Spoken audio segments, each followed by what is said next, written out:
코로나 이후 코인 노래방의 폐업률은 무려 4.6배나 증가했습니다.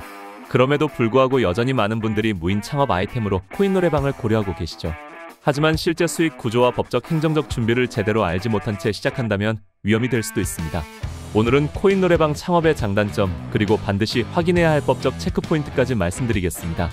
코인 노래방은 2010년대 중반부터 본격적으로 확산되기 시작했습니다. 10분에 1,000원, 15분에 2,000원과 같은 소액 결제 구조는 학생들과 젊은 층의 발길을 끌어당겼습니다. 인건비를 최소화할 수 있다는 장점까지 더해지면서 최근까지도 창업 아이템으로 꾸준히 거론되고 있습니다. 특히 본업 외에 부수입을 기대하는 이들에게는 소위 투잡 창업으로 각광을 받기도 했습니다. 그렇다면 실제 비용과 수익 구조는 어떠할까요? 방 두세 개 규모의 매장을 기준으로 할 때 인테리어와 기계 구입을 포함한 초기 투자금은 최소 3천만 원에서 5천만 원 가량 소요됩니다. 매달 고정적으로 나가는 비용은 임대료와 전기세, 소모품 등을 합쳐 대략 100만 원에서 200만 원 선입니다. 한 방에서 하루 10팀만 이용해도 월 매출은 약 200만 원이 되고 방 3개 기준으로 주말과 야간 수요까지 합치면 600만 원에서 800만 원 수준의 매출이 가능합니다. 그러나 이 매출이 곧바로 순수익으로 이어지는 것은 아닙니다. 관리 비용과 예기치 못한 수리 비용까지 반드시 고려해야 합니다. 운영 과정에서 발생하는 리스크도 만만치 않습니다. 무인 매장이라 하여 관리가 불필요하다고 생각하기 쉽지만 실제로는 그렇지 않습니다. 초등학생들이 방을 돌아다니며 기계를 파손하거나 이 경우 발생하는 수리비와 복구비는 전적으로 창업자의 부담이 됩니다. 또한 방음 문제가 심각한 경우 민원이 제기되어 영업이 중단되거나 법적 분쟁으로까지 이어질 수 있습니다.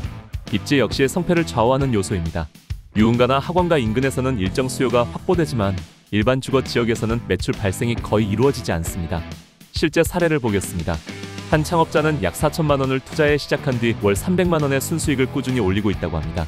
그러나 또 다른 창업자는 방음 문제와 잦은 민원으로 인해 불과 1년 만에 문을 닫을 수밖에 없었습니다. 따라서 창업 전에는 얼마나 벌 수 있는가뿐 아니라 최악의 상황에서는 얼마를 감수해야 하는가를 함께 계산해야 합니다. 법적 부분도 반드시 챙겨야 합니다.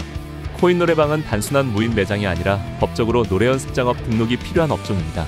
청소년 출입 제한과 청소년 보호법 관련 규정 또한 준수해야 하며 안전사고에 대비한 화재보험과 배상책임보험 가입도 필수적입니다.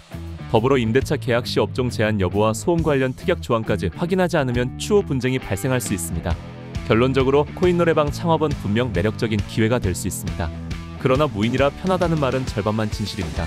방음, 관리, 입지, 법적 규제 가운데 어느 하나라도 소홀히 한다면 금세 적자로 전락할 수 있습니다.